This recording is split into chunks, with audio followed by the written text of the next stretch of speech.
Hello and welcome to everyone class. कैसे हैं आप सभी लोग? Fit and fine. Hi class, my name is Shubham और आज हम लेके आ गए हैं क्लास 10th मैथमेटिक्स चैप्टर 3 उसकी एक्सरसाइज 3.1 के remaining question starting from question number 5 to question number 7। So अब तक आपने कॉन्सेप्ट तो देख लिया होगा क्वेश्चन का कि किस टाइप के क्वेश्चन हम और मेथड हम यूज कर रहे हैं क्वेश्चंस को सॉल्व करने के लिए। तो बहुत सिंपल से क्वेश्चन है क्लास। अब हम चलेंगे प्योरली वर्ड प्रॉब्लम्स पे और उन पे फोकस करके क्वेश्चन को सॉल्व करेंगे। तो सबसे पहले हम इक्वेशन बनाना सीखेंगे, फिर उनको ग्राफिकली सॉल्व करना सीखेंगे। स्टार्ट करते हैं क्वेश्चन नंबर 5 से। तो क्वेश्चन नंबर 5 क्या बोल रहा है? Half the perimeter of a rectangular garden. अब इसमें ध्यान से सुनना, इस टाइप के क्वेश्चन को कैसे बहुत इजीली समझ सकते हो। तो जैसे ही कॉमा आ जाए, ये कॉमा आ जाए, इसके बाद सेकंड कॉमा का है यहां पर, इन पूरे स्टेटमेंट को ब्रेक कर दो। ठीक है, हटा दो स्टेटमेंट को, will not be a part of the question. Now will read the question once again in this manner. Half the perimeter of a rectangular garden is 36।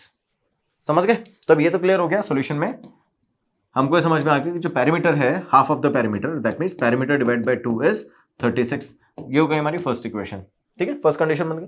अब उसके बाद जो सेकंड वाला जो आपने ब्रैकेट में कवर किया था ना, उसको आप रीड करो। क्या बोल रहा है? Whose length is 4 metre more than its breadth. दोनों कंडीशन क्रिस्टल क्लियर हो गया। अब क्या बोल रहा है? ऐसा रेक्टेंगल जिसकी लेंथ कैसी है बच्चों? Whose length is 4 more than its breath.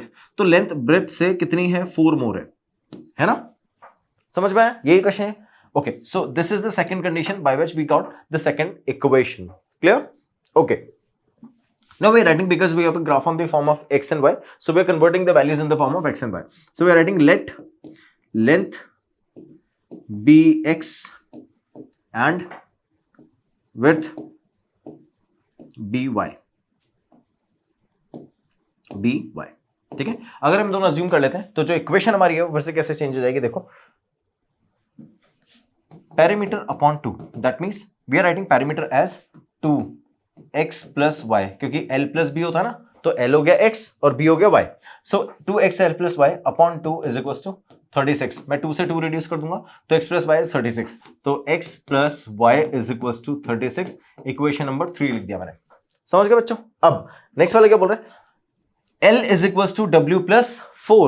So we can write it as X is equals to Y plus 4. मैं Y को ट्रांसफर कर दूं इधर, तो यहां से Y गया और इधर से माइनस आ गया, तो X is equals to Y plus 4 और ये हो गई इक्वेशन नंबर 4। अब मैं इक्वेशन 3 और 4 को सॉल्व करूंगा। ठीक है, और इन इक्वेशन 3 और 4 को सॉल्व करके क्या बनाएंगे बच्चों? टेबल बनाएंगे। उस टेबल का यूज करके क्या करेंगे? क्वेश्चन सॉल्व करेंगे। बहुत इजी, जैसे ही कोऑर्डिनेट प्लेस करेंगे आंसर आ जाएगा। तो ध्यान से देखना क्या करेंगे बच्चों। तो we got x plus y. मैं दोनों इक्वेशन को अलग अलग ब्रेक कर लेता हूं। First x plus y is equals to 36 and the other equation is x minus y is equals to 4। ठीक है, ओके। अब मैं किसी भी एक वैल्यू को इसको उधर ट्रांसफर करेंगे तो ये बन जाएगा x is equals to 36 minus y, और इधर से y को ट्रांसफर करेंगे तो x is equals to 4 plus y. इन दोनों की मुझे क्या बनानी है? टेबल बनानी है। तो टेबल कैसे बनाते हैं बच्चों? ऐसे टेबल बनाते हैं जिसमें हम y की वैल्यू प्लेस करेंगे और x का आंसर आ जाएगा। ठीक है, ओके। y की वैल्यूज मुझे कुछ इस तरह से प्लेस करनी है, क्योंकि जब हम ग्राफ बनाते हैं तो हमारे पास ग्राफ में से 36 वैल्यूज प्लेस करने के लिए नहीं होता है ना? तो हम स्केल को इस तरह से डिजाइन करते हैं कि वैल्यूज कंपैरेटिवली ऐसी हो जो इजीली हम ग्राफ पे प्लेस कर सकें। तो मैं क्या करता हूं, मैं ऐसी वैल्यूज अज्यूम करता हूं, जैसे फॉर एग्जांपल मैंने रखा है x y की प्लेस पे 16, फिर 20, फिर 22। एक सेकंड, y की प्लेस पे रखा है ना? ओके, सो मैंने y की प्लेस पे रखा है 16, फिर 20, फिर 24। ठीक है, अब देखना, y की प्लेस में मैंने 16 रखा, 36 माइनस 16 आई गॉट 20। समझ गए? जैसे मैंने 20 रखा, 36 माइनस 20 आई गेट 16। ठीक है, 24 रखेंगे तो आई गेट 8, 12। ठीक है, 36 माइनस 24 12 हो गया। ये सारी वैल्यूज मेरे पास में आ गई, ऐसे रेंज हो गए। अब हम यहां पर भी कुछ ऐसे ही करेंगे। मुझे ये तो समझ में आ गया कि जो भी x की वैल्यूज आएगी वो y में ऐड करके आएगी। कितना? 4। तो मैंने ऐसे रखा x और ऐसे रखा y। अब मैं y की वैल्यूज, मुझे यहां पता चल गया कि सारी वैल्यूज जो भी है 4 की टेबल में है, तो मैं 1 2 3 4 को 4 8 12 16 में कन्वर्ट कर दूंगा। तो अगर यहां पर भी ऐसी ही वैल्यू चूज कर ले जो 4 की टेबल में आती है, तो कितना कन्वीनियंट हो जाएगा सॉल्व करना। तो मैं यही करता हूं, मैं y की वैल्यूज चूज करता हूं 4 8 और 12। तो करस्पॉन्डिंगली 4 4 ऐड होने के बाद 4 प्लस 4 8, 8 प्लस 4 12, 12 प्लस 4 16। ये मेरी सेकंड वाली इक्वेशन की वैल्यूज आ गई है। अब मैं क्या करूंगा? इन दोनों वैल्यूज का यूज करूंगा मैं ग्राफ में प्लेस करने के लिए। तो कैसे ग्राफ में प्लेस करेंगे बच्चों? ध्यान से देखो, फर्स्ट वाला है 20 16 16 20 एंड 12 एंड 24। ठीक है, प्लेस करते हैं ग्राफ पे। तो देखो ग्राफ कैसा है हमारा जो ग्राफ है वो कुछ ऐसा है, ये है ना। इसमें मैंने अज्यूम किया है कि यहां पर जो 1 यूनिट है जो 1 यूनिट है वो किसके इक्वल है, 4 मीटर्स के, क्योंकि जो हमारे जो डायमेंशन है वो मीटर्स में है ना, तो मैंने अज्यूम कर लिया 4 मीटर के इक्वल है 1 यूनिट, है ना। इस ग्राफ पे जो 1 यूनिट है वो 4 के इक्वल है, 4 मीटर के इक्वल है। तो अब ध्यान से सुनना, मुझे जो वैल्यू प्लेस करनी है वो कैसे वैल्यू प्लेस करनी है, मुझे वैल्यू प्लेस करनी है 20 एंड 16। तो अगर 1 यूनिट 4 के इक्वल है तो 20 किसके इक्वल होगा, 5 के। तो ध्यान से देखना 20 एंड 16, तो 5,4 ये आ गया मेरा फर्स्ट, है ना, फर्स्ट कोऑर्डिनेट आ गया। सेकंड वाले कोऑर्डिनेट पे 4,5, क्योंकि वो 16, देखो सेकंड वाला कोऑर्डिनेट अगर हम बनाएंगे तो सेकंड वाला कोऑर्डिनेट क्या है बच्चों, ये है 16 और 20 एंड देन 12 एंड 24, 16 एंड 20। तो 16 बनाते हैं हम, 20 बनाते हैं, तो 16 है x की प्लेस पे और 20 है y की प्लेस पे, तो 4,5 हो जाएगा, है ना। एंड देन 12 एंड 24, तो 12 कहां पर आएगा बच्चों, 12 मतलब 3, 24 मतलब 6, तो 3,6 ये बन गया। इन तीनों को ज्वाइन करोगे साफ दिख रही स्ट्रेट लाइन पास होती है, ठीक है। तो बस स्ट्रेट लाइन को कंटिन्यू कर देंगे, ऐसी चली जाएगी। क्लियर, आगे समझ में, आगे चले। देखो अब आते हैं अपन नेक्स्ट वाली इक्वेशन पे। नेक्स्ट इक्वेशन का कोऑर्डिनेट है वो है 8,4, 12,8 and 16,12।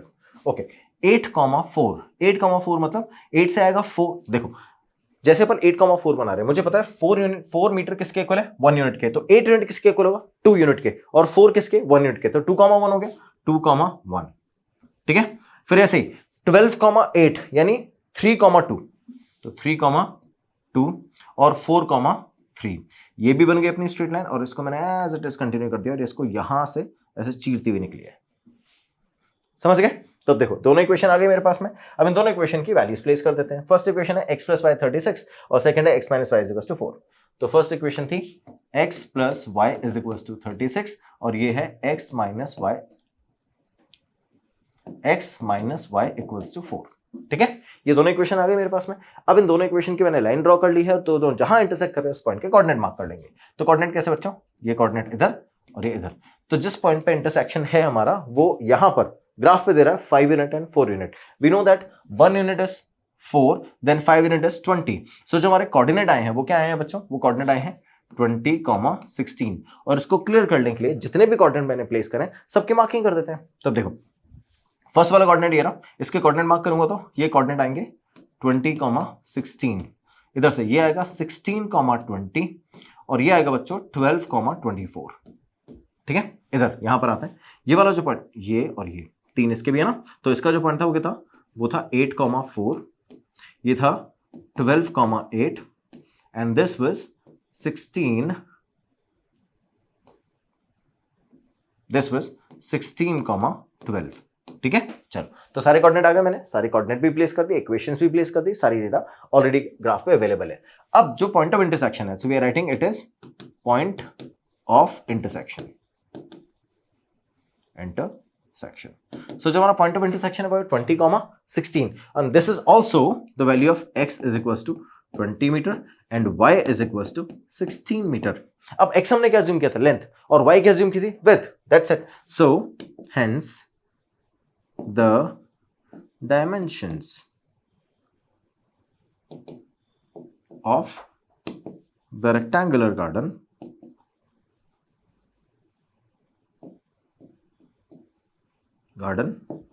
is 20 metre and 16 metre, ठीक है। डायमेंशन पूछे थे, डायमेंशन बता दिया हमने, 20 और 16 मीटर आ चुके हैं।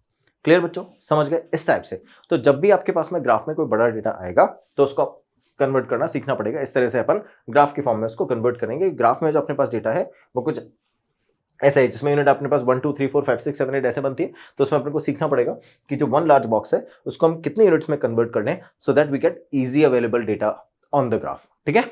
चलो आते हैं हम 6 वाले क्वेश्चन पे। Given that the linear equation 2x + 3y - 8, write another linear equation, 2 variables, such that the geometrical representation of the pair of so formed is intersecting line, another one is parallel line and then coincident line.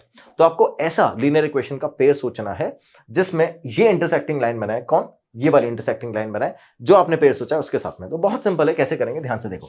जैसा question बोल रहा है वैसे चलते जाते हैं। मुझे सिर्फ इसको रिलेट करना है किसके साथ, इक्वेशन के साथ, और जो मैंने डेटा सोचा था। डेटा क्या सोचा है मैंने, अभी यहां पर आपको प्लेस करना है इक्वेशन को in such a way that A2, B2 and C2 will be taken by yourself.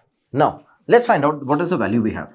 2x + 3y - 8 is equals to 0. Now listen to me very carefully.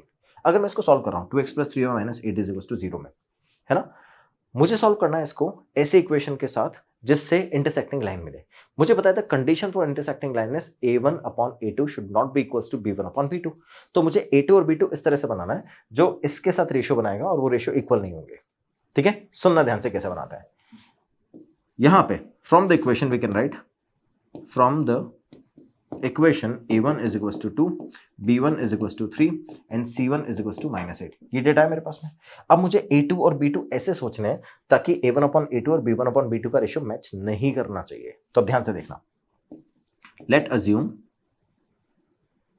a2 = 3 और a3 = b2 = 2। ये दोनों डेटा लिए मैंने, interchange कर लिया, कभी ratio match नहीं करेगा। सिंपल, इंटरचेंज कर दो, कभी भी रेशियो मैच नहीं करेगा। और अब C2 की वैल्यू तो आपको जो मर्जी वो ले लो, क्योंकि जब ये दोनों मैच नहीं कर रहे हैं तो C2 को हम वैसे भी चेक नहीं करते। तो मैं 5 लेता हूं, चलो ठीक है। ये 3 डेटा आ गया, ये 3 वैल्यूज मैंने एज्यूम कर ली, इनका यूज करके हम इक्वेशन बनाएंगे। बट उससे पहले we have to show that we have confirmed जो वैल्यूज हमारे पास में आएगी वो एब्सोल्युटली इसी फॉर्म में होगी that a1/a2 and b1/b2 are not equal. तो a1/a2 कैसा होगा बच्चों? a1/a2 अपना है, इट वाज 2 and 3, तो ये हो जाएगा 2/3 और b1 b2 हो जाएगा 3/2, क्योंकि मैंने ऐसे एज्यूम किया, ये 3 रखा है, ये 2 आ जाएगा, है ना, 3/2। So clearly we can see that, clearly we can say that a1/a2 is not equals to b1/b2। बस जैसे a1/a2 और b1/b2 इक्वल नहीं हुए, अब आपको क्या करना है? बस कुछ नहीं करना, जैसे दोनों नॉन इक्वल आते हैं we can say that equation, अब जो नई अपने वैल्यू सोची थी ना उससे इक्वेशन बना दो। 3, 2 और 5 है, तो जो डेटा हमारे पास में है वो क्या है? 3, 2, 5। तो 3x + 2y + 5 = 0, ये अपने पास में इक्वेशन है। तो आप क्या बोलोगे? that this equation will make the intersection line at the graph, on the graph axis with the line given is. Fine, let's find out. So this line will form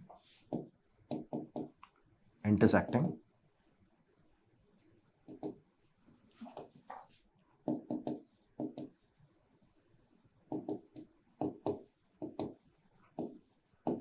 with the given line। तो अब क्या बना है? This line will form intersecting line with the given line। ठीक है, समझ में आया? कोई दिक्कत है? आगे चले, नेक्स्ट वाला पार्ट क्या बोल रहा है? Parallel line. पैरेलल लाइन में आपको क्लियरली पता है कि a1/a2 की वैल्यू b1/b2 के इक्वल होनी चाहिए, right? Let's find out it that way. So we have the equation is 2x + 3y - 8 = 0। So it is 2x + 3y - 8 = 0, right? This is what we have here. Now listen to me very carefully. When we are figuring out the value of a1 and a2, one more thing, it should not be equals to c1 and c2. It should not be equals to c1 and c2. This is the entire form. Now, as we know that a1 and a2 can be equal, but should not be equal to c1 and c2, right? So we have to think about the value of a2, b2, c2 in such a way that the ratio should be equal. Now, for that reason, we need to find out a1, b1 and c1 first. Okay. From the equation, we have a1, b1, c1. What is a1 here? 2, b1 3 and c1 is -8. Okay, now let assume a2 we are taking such a way that the ratio will be equal। तो a2 की value अगर मान लो मैं 4 ले लूं तो इनका ratio कितना हो जाएगा? 1/2। अब यहां पर मुझे b2 की वैल्यू इसी तरह से लेनी पड़ेगी जो 1/2 रेशियो को मेंटेन करेगा। So I will written 6 here। Okay, now we are talking about c2। what is c2 here? c2 can be anything but it should not contain that ratio 1/2। so मैं यहां पर 9 ले लूं, 8/9 कभी भी मैच नहीं करेगा रेशियो को। That's it। So we have taken all those values available। Now let's place those values into the form of a1/a2, b1/b2 and c1/c2। a1/a2 makes it 2/4, b1/b2 is 3/6 and c1/c2 is -8/9। Clear? The moment we are reducing it, we are getting a1/a2 is equals to b1/b2 is not equals to c1/c2 because we've arranged in that way. We've arranged all the value accordingly so that we get this particular condition available. So we got a1/a2 is equals to b1/b2 is not equals to c1/c2. Hence, so we are writing hence the equation, which equation beta? The equation which we have already figured, that's 4x plus 6y is equals to 9. So it's 4x plus 6y is equals to plus 9, not equals to, because we have taken it as c, plus 9 is equals to 0. Will the equation this will form parallel line with the given equation, on the graph. Okay, so as this equation will form the parallel lines with the given equation on the graph. Clear? Chalo, let's move to the next part, which says that coincident line. In the terms of coincident line, we understand that it will be a1 upon a2 is equals to b1 upon b2 is equals to c1 upon c2, right? This is what we got here. Now, if you are saying that a1 upon a2 and b1 upon b2 and c1 upon c2, all of them are equal, so you have to take it accordingly. a1 upon a2 and b1 upon b2. What is a1 we have? First of all, the equation is 2x plus 3y minus 8 is equals to 0. So the equation is 2x plus 3y minus 8 is equals to 0. अब हमें ऐसी value सोचनी है जो value a2, b2 और c2 बनाएगी such that ये सारे रेशो आपस में इक्वल हो जाए. तो अब क्या करेंगे बच्चों? From the equation we have a1 as 2, b1 as 3, c1 as 8 with minus sign. Now let's find out. Let's assume a2 as 4, b2 as 6, c2 as minus 16. That's it. We got 1 upon 2 ratio everywhere, right? Let's place all those values. Now a1 upon a2 is equals to 2 by 4 is equals to 1 upon 2. b1 upon b2 is equals to 3 by 6 is equals to 1 upon 2. And c1 upon c2 is equals to minus 8 upon minus 16 will make 1 upon 2. Fine. So we will be writing clearly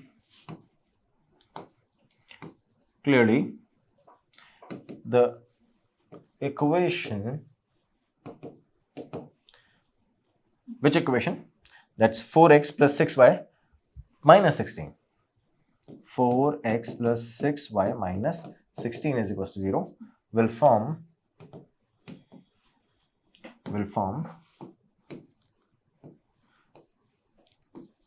coincidence lines with the given equation. Okay, how we have confirmed it? Because a1 upon a2 is equals to b1 upon b2 is equals to c1 upon c2. ठीक है, reason लिख देना. As it shows, a1 upon a2 is equals to b1 upon b2 is equals to c1 upon c2. Clear? So that's how we figured out कि अगर ये condition satisfy हो रही है तो जो इक्वेशन बनेगी वो कैसे बनेगी बच्चों? कोइंसिडेंट लाइन बनाएगी. और कोइंसिडेंट लाइन बनाने के लिए ये इक्वेशन हमने अज्यूम कर लिया. ठीक है, समझ गए? इस तरह से अपन क्वेश्चन सॉल्व कर लेंगे. आगे चलते हैं नेक्स्ट वाले क्वेश्चन पे. It says that draw the graph of the equation. बहुत अच्छा क्वेश्चन है, इजी है और इंपॉर्टेंट है, ध्यान से सुनना. Draw the graph of the equation x minus y plus 1 is equals to 0. Next, 3x plus 2y minus 12 is equals to 0. We have these two equations. Determine the coordinates of the vertices of a triangle formed by these lines and the x-axis. सबसे पहले तो आपको in line से graph बनाना है, फिर check करना है ये दोनों लाइन एक्स एक्सिस के साथ कौन सा ट्राइंगल बना रहे हैं. उस ट्राइंगल के आपको वर्टिसेस फाइंड करने हैं, उसके कोऑर्डिनेट बताने. पहला काम तो है. उसके बाद बोल रहे हैं शेड द ट्राइंगुलर रीजन. आपको ये भी बताना है कि आप किस ट्राइंगल की बात कर रहे हो. ठीक है, चलो बहुत सिंपल सा क्वेश्चन है, स्टार्ट करते हैं सॉल्यूशन इसका. तो सबसे पहले तो अपन बात करेंगे सॉल्यूशन में इक्वेशन की. It is x minus y plus 1 is equals to 0. First equation x minus y plus 1 is equals to 0, right? And the second is 3x plus 2y minus 12. 3x plus 2y minus 12 is equals to 0. 3x plus 2y minus 12 is equals to 0. Fine. Let's find out the coordinates which satisfy the given equation. Okay. So here I'll be transferring y that side, which simplifies the equation in this way. Now we are placing the value of x to get the values of y. Fine. Let's make the table.